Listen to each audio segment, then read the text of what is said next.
오늘도 좋은 날입니다. 이제 오늘부터는 새로운 테마로 우리가 진짜 성령 안에서 봉사하는 그 실제인 새 언약의 사역에 대해서 한번 말씀을 나누겠습니다. 새 언약의 봉사자로 일꾼으로 우리 모두는 부르심을 받았습니다. 성경에 이렇게 기록되어 있죠. 고린도 후서 3장 6절에 그가 또한 우리를 새 언약의 일꾼 되기에 만족하게 하셨으니, 여기 보면 새 언약의 일꾼이라는 것은 그냥 봉사자라는 뜻이죠. 사역자. 그러니까 우리 모두는 새 언약의 봉사자로 부름을 받았습니다. 우리는 주님을 섬길 때 새 언약 안에서 주님을 섬깁니다. 또 새 언약의 봉사의 실제는 사실 성령이십니다. 그러니까 우리는 오직 성령 안에서 주님을 섬기는 것을 배워야 된다, 그런 뜻을 가지고 있습니다. 그 뒤에 써 있죠. 그가 또한 우리를 새 언약의 일꾼 되기에 만족하게 하셨으니 율법의 조문으로 하지 아니하고 오직 영으로 함이니. 율법의 조문은 죽이는 것이요 영은 살리는 것이다. 그래서 새 언약의 사역은 새 언약의 일꾼, 새 언약의 봉사다. 근데 이 새 언약의 봉사, 우리가 교회 와서 예를 들어서 봉사한다, 봉사하고 또 내가 일상적으로 생활한다 하고는 조금 다른 의미가 있지만 그것은 같아야 된다는 거예요. 내가 새 언약의 봉사를 할 때 그것은 하나의 내 새 언약의 생활 가운데 있을 때 나의 새 언약의 봉사가 나타나야 된다는 겁니다. 봉사는 봉사고 생활은 생활이고 이래서는 안 된다는 거예요. 그러니까 교회에서 우리가 비춰지는 봉사의 모습과 사회생활에서, 가정에서 비춰지는 모습이 다르다면 그것은 참된 봉사가 될 수 있지 않다. 왜? 모든 봉사는 우리의 생활에서 나옵니다. 우리가 그러한 생활을 할 때 우리는 자연스러운 그러한 새 언약의 봉사를 하게 된다, 이런 뜻을 의미하죠. 우리가 이제 어떤 연기자들이 맞죠. 어떤 젊은 연기자들은 이 노인의 역할을 아주 잘하는 분도 있어요. 그렇잖아요. 노인의 역할을. 나이가 젊은데 20살밖에 안 되는데 연기 잘하는 사람들은 한 50대, 70대 할머니, 할아버지 그런 모습을 잘 나타내요. 근데 그가 그냥 그 연기를 하죠. 연기를 하고 그가 연기가 끝나고 짧게 나왔으면 그가 60대 할머니처럼, 할아버지처럼 행동하고 그냥 자기 20대처럼 살아요. 사실 그 어떠한 연기와 그의 생활은 다른 거죠. 사실 그 연기도 하나의 봉사라고 말하면 그것은 다른 겁니다. 왜? 생활과 그 연기가 일치하지 않는 겁니다. 연극 봉사라고 표현하면 마찬가지로 우리도 하나님을 섬길 때 연기자가 돼서는 안 된다는 거예요. 우리의 삶의 새 언약의 생활 가운데 있을 때 그것이 새 언약의 봉사가 될 수 있다. 오늘 새 언약의 일꾼이라는 그런 표현이 우리 가운데 있기 때문에, 그래서 새 언약의 생활에서 새 언약의 봉사가 나온다. 우리가 새 언약의 일꾼, 봉사를 가지려면 또 새 언약에 합당한 그런 생활이 있어야 된다. 이런 기본 전제를 우리가 갖고, 새 언약의 일꾼, 새 언약의 봉사는 새 언약의 생활 가운데, 여러분들이 새 언약으로 늘 새 언약의 실제는 성령이니까 성령 안에서 계속 살면 우리의 봉사도 성령 안에서의 봉사가 될 수 있다는 거예요. 이것이 하나님께서 원하시는 것이고 이것이 신약의 봉사인 줄 믿습니다. 그래서 우리가 신약 시대에 살고 있죠. 신약 시대의 신약의 사역은 실제로 말하면 오직 어떠한 규례, 어떠한 가르침이죠. 어떤 규정이 없다는 거예요. 신약의 진정한 봉사는 성령은 자유합니다. 주는 영이시니 주의 영이 있는 곳엔 자유함이 있다는 거예요. 그러니까 어떠한 신약의 모든 봉사는 어떤 규례, 어떤 법, 율법 같은 게 없다는 거예요. 오직 거기에는 오직 영만 있다. 이것이 기본적인 신약 사역의 핵심인 것을 알아야 됩니다. 사실 성경은 구약과 신약으로 돼 있어요. 우리도 사실 구약의 핵심적인 요소는 바로 구약은 하나의 예표니까 거기서 우리가 그리스도, 바로 그 영을 볼 수 있어야 돼. 구약 자체를 지킨다는 것은 의미가 없죠. 구약 어떤 율법을 지키고 규례를 지키는 것은 의미가 있지 않습니다. 왜? 사실 그 율법의 실제는 그리스도입니다. 모든 계명의 실제는 그리스도고 그 모든 규례의 실제도 형식도 그리스도를 의미할 때 하나의 예표로 보여주는 것이지, 그래서 신약에서 실제로 그분이 우리 가운데 오신 줄 믿습니다. 보통 구약하면 구약은 뭐 율법과 규례로 구성돼서 십계명과 또 십계명을 자세하게 설명을 하죠. 예를 들어서 어떻게 안식일을 지키는가. 그래서 이 모든 율법과 규례는 기록되어 있잖아요. 구약에 보면 이렇게 문장으로 다 써요. 한 단어, 한 문장. 그래서 성경에 계속 율법의 조문으로 하는 것이 아니에요. 이렇게 써요. 조문이라는 것은 이렇게 기록된 글자를 말한다. 그러니까 이 구약은 이 모든 율법과 규례로 되어 있는데 그것은 모든 글자로 기록되어 있어요. 기록된 대로 하나님을 섬기는 거예요. 이 방법으로. 기록된 그 방법대로 하나님을 섬기는 걸 보통 우리가 유대교라고도 말하고 구약이라고도 말합니다. 실제로 그럽니다. 그러니까 이 구약을 보게 되면 율법과 규례인데 우리가 안식일을 어떻게 지켜야 되는가. 오직 뭐예요? 성령을 받으라. 이 말씀하셨어요. 숨을 내쉬면 성령을 받으라. 근데 원래 나는 그 성령이라는 단어가 원래 영이란 단어는 숨이란 호흡, 숨 쉰다. 전에 우리가 야해란 단어가 숨 쉬는 그런 소리라 하나님을 이렇게 호흡한다는 그런 뜻이라고 우리가 양진성 목사가 그런 설교를 했는데 아주 되게 이제 은혜가 있고 깊이가 있죠. 근데 우리 주님이 바로 이 거룩한 호흡이셔요. 거룩한 호흡, 거룩한 영. 그것을 우리는 성령이라 원래 거룩한 영을 받아라. 이 말은 뭐예요? 거룩한 호흡을 받아라.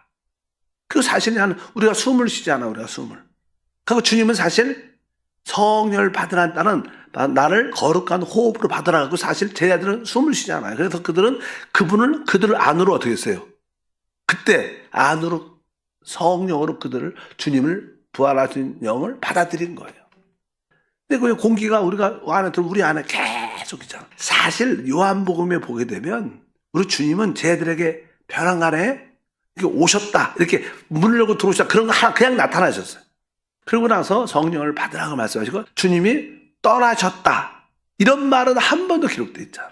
그분은 제자들 가운데 나타나시고 그리고 다만 눈에 보이지 않으셨어요. 그리고 보려고 할 땐 또 보이지 않고 안 보일 때라고 느낄 때는 보였어요. 영적인 눈으로. 그 눈에. 그래갖고 그분은 사실 부활하신 날 거룩한 호흡으로 거룩한 영으로 그들 안에 실제로 두오셨어요. 주님이 계속 말하죠. 요한복음에 내가 떠나가면 너에게 유익이다. 바로 보혜사가 올 텐데 바로 보혜사는 너희와 함께 영원히 거할 것이다. 계속 그 얘기를 하시고 사실 그분은 보혜사 성령으로 오신 거예요. 그래서 그분은 그들을 알아 계셨어요. 근데 그날 믿지 않은 도마가 있었어요. 그때 함께 했지 못한. 그래갖고 나는 믿지 못하겠다. 나는 진짜 내 손가락으로 그 옆구리하고 손을 만져보지 않고 내가 믿지 않겠다. 그러니까 그 다음 주일날 또 주님이 그들 가운데 모였을 때 그들 그때 나타나셔갖고 도마에게도 그분의 나타나심을 통하여 보여주셨어요. 네, 그렇게 또 그 한 주 뒤에 주님도 또 그들에게 나타나셨어요. 그리고 나서 요한복음에 쭉 보면 또 그 후에 제자들이 아직 주님이 우리 안에 영으로 임재하시는 거기에 인식이 약하니까 보이지 않으니까 계속 그들은 3년 반 동안 보이는 예수님만 생각을 했거든요. 근데 지금 뭐예요? 부활하시고 생명 주는 성령, 거룩한 영으로 오신 거예요. 눈에 보이지 않지만 그분은 우리 안에 계시지만 그들이 느끼지 못하는 거예요. 그래서 그냥 베드로가 난 고기 잡으러 가겠다. 난 세상으로 나가겠다. 고기 잡으러 갔어요. 근데 밤이 새벽에 한 마리도 못 잡았어요. 우리 주님이 그냥 허락지 않으면 한 마리도 안 잡힙니다. 인생은 그런 거예요. 잡히는 것도 주님의 뜻이지만 하나님이 아무리 고기가 많아도 다른 사람은 다 잡아도 주님이 허락지 않으면 우리는 못 잡아요. 세상에 돈이 많잖아요. 근데 그 돈이 이렇게 잘 안 잡혀져. 왜? 다른 사람도 돈도 잘 버는 것 같아. 근데 뭐예요? 우리는 잘 안 되는 것 같아. 왜? 하나님이 허락해야 돼. 그 주님이 그냥 멀리서 말씀하죠. 너에게 고기가 있느냐? 처음에 제자들은 잘 몰랐어요. 그분이 누군지. 근데 딱 순간적으로 영적인 눈이 주님이시다. 이렇게 말씀하죠. 사실 거기서 말하는 요한복음은 우리 주님은요 항상 우리와 함께 하십니다. 그분이 우리가 주님을 영접한 다음부터는 주님은 우리와 진짜 영으로 항상 함께. 우리 주님은요 우리가 좋을 때만 항상 계시지 않아요. 우리가 기도할 때 찬양할 때만 계시는 게 아니라 우리가 죄를 짓고 나쁠 때 더 함께 많이 계셔요. 그래서 여러분들이 죄 짓고 나쁜 짓 할 때 더 마음이 왜요? 떨리고 두려워요. 그 뭐예요? 주님이 우리 안에 주시는 느낌이에요. 여러분들이 그럴 때, 그러니까 그분은 우리가 좋을 때, 뭐 기도하고 찬양할 때만 계신 게 아니라 그분은 우리의 상태가 안 좋을 때도 주님은 항상 우리와 함께 하시는 분이십니다. 그분은 지금 뭐예요? 영이십니다. 우리가 주님을 섬긴다는 것은 바로 그분을 섬기는 거예요. 그분을 따라.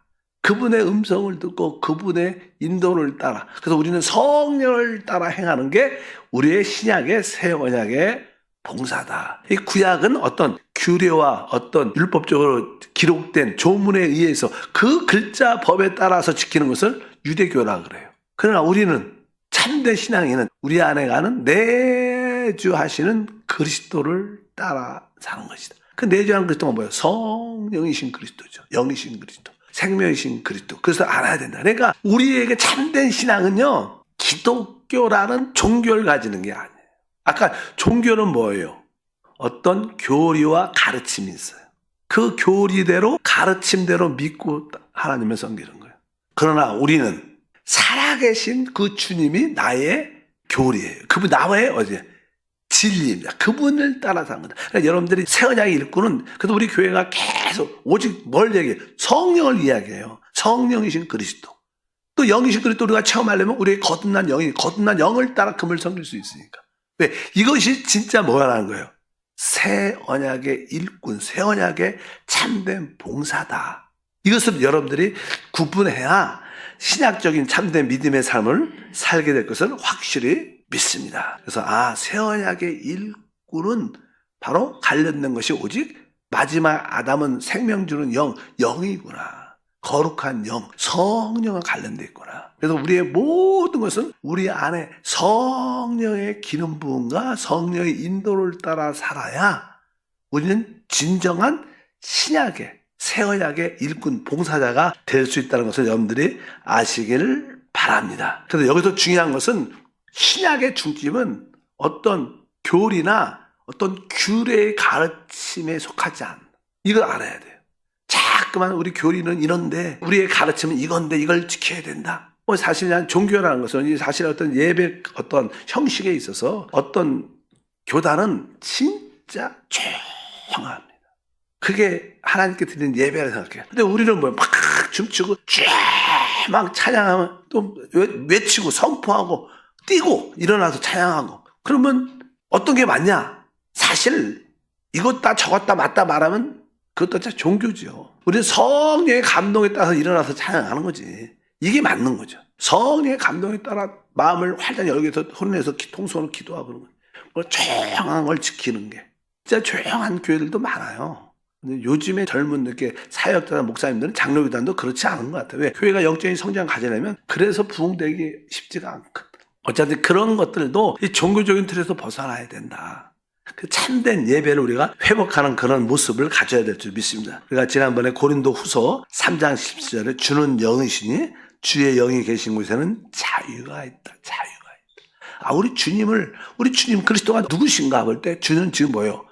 영이셔. 왜? 죽음과 부활을 통하여 영으로. 바로 그분 우리 거듭난 영 안에 와 계신다. 그래서 우리가 고린도서 15장 45절도 늘 외쳤죠. 기록된 바 첫사람 아담은 생명이 되었다는 같이 마지막 아담은 살려주는 영이 되었다. 그러니까 주님은 영이시지 주님은 교리가 아니라는 거예요. 그분은 영이시지 그분은 문자가 아니라는 거예요. 구약은 그 기록된 율법의 조문에 따라서 글자대로 우리는 살아있는 영이신 그리스도를 따라서 이것이 진짜 신약의 봉사다. 그래서 여러분들이 어떤 저도 저는 우리가 종종 어떤 기도할 때 우리가 여기서 또 테마를 주죠. 오늘의 기도는 우리 대한민국을 위해서 이 땅에 세워진 교회를 위해서 중보함에 있는 기도 제목을 위해서 리모델링 임시 예배 초소의 리모델링을 위해서 성전 건축을 위해서 이렇게 어떤 틀을 주지만 이런 틀조차는 하나의 어떤 기본으로 주는 것이지 여러분들 꼭 순서에 따라 기도하라는 것은 아니죠. 우리의 기도는 내 안에 있는 성령의 감동에 따라 기도하라는 게 맞는 거예요. 그래서 여러분들 무조건 처음부터 시작을 할 때 하나님 대한민국을 축복해 주시옵소서 이런 기도보다는 뭐냐, 오 주 예수 주님을 사랑합니다. 먼저 이렇게 기도하는 게 맞죠. 왜? 우리가 먼저 그분의 임재를 느껴야 될 거 아니에요. 그분을 따라 살려면 그냥 그런 임재도 관계없이 그냥 하나님 대한민국, 그 다음에 교회, 그 다음에 우리 뭐 이렇게 순서. 이건 뭐예요? 사실은 이건 종교예요. 종교. 이거 뭐예요? 교리에 따라 어떤 순서에 따라 섬기는 거 아니에요. 순서. 우리의 순서는 예수 그리스도가 순서예요. 바로 우리의 모든 실제는 예수 그리스도 성령의 실제다. 그러니까 여러분들이 조금씩 그냥 이런 종교적인 틀에서 조금 벗어나라는 거예요. 왜? 우리는 너무 종교에 익숙해 있어. 몸에 뱄어요. 걸을 때도 뭐 행동할 때도 항상 이렇게 종교적인 거룩한 체를 많이 하죠.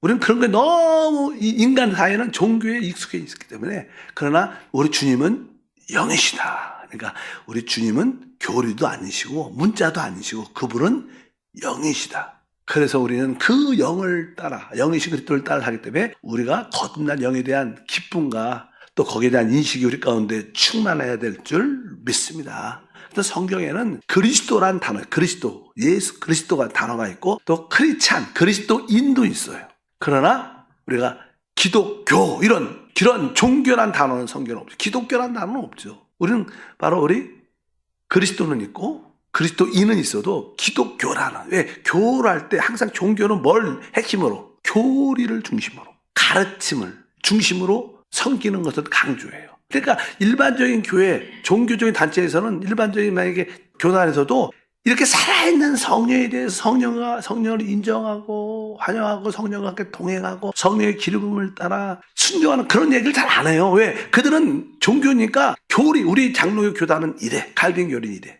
이래야 돼. 이걸 지켜야 돼. 이게 맞아. 계속 교리를 따져요. 그것은 사실 뭐라 그래요? 종교라는 거. 우리는 종교와 주님을 섬기는 것은 다른 거예요. 믿으시면 아멘. 그래서 주님이 그 유대인들에게 바리새인에게 말하죠. 너희가 영생을 얻기 위해서 성경을 상고한다는 거예요.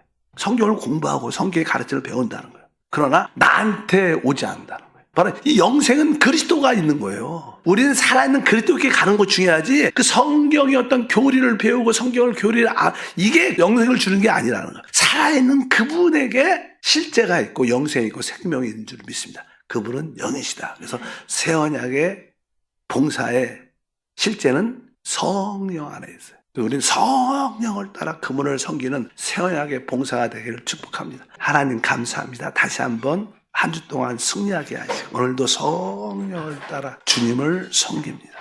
죽음과 부활을 통하여 생명 주는 살리는 영으로 오신 주님을 기뻐하고 그 영의 기름 부음을 따라 모든 것을 행하게 하옵소서. 기쁨으로 성령 안에서 예물을 드립니다. 예수 이름으로 기도함나이다. 아멘.